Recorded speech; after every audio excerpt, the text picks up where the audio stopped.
Hello বন্ধুরা, মুসলমান ধর্মাবলম্বী মানুষরা বারবার বিতর্কের মধ্যে পড়েন। এবার ভারতের উত্তরপ্রদেশ রাজ্যে ফের বিতর্কের মধ্যে মুসলমান ধর্মাবলম্বী মানুষ।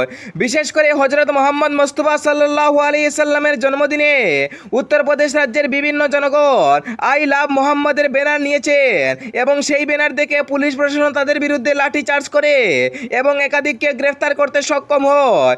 ইতিমধ্যে উত্তরপ্রদেশে আই লাভ মোহাম্মদের ব্যানার দিয়ে মুখরিত রয়েছেন মুসলমান সমাজ। গতকাল বারাণসীতে এক বিশাল র্যালি হয় এবং বিশাল র্যালিতে পুলিশের সাথে ধাক্কাধাক্কিতে তুমুল বিতর্কের মধ্যে তুমুল উত্তেজনা ছড়ায়। পুলিশ বাধ্য হয় লাঠি চার্জ করে এবং একাধিক মুসলমান লোক আহত হয় বলে জানা গেছে। ইতিমধ্যে প্রশাসনের প্রস্তুতিও রয়েছে তুঙ্গে।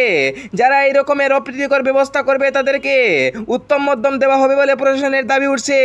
এখনো পর্যন্ত উত্তরপ্রদেশের বেশ কয়েকটি জেলাতে 163 ধারা জারি করে দিয়েছে প্রশাসন।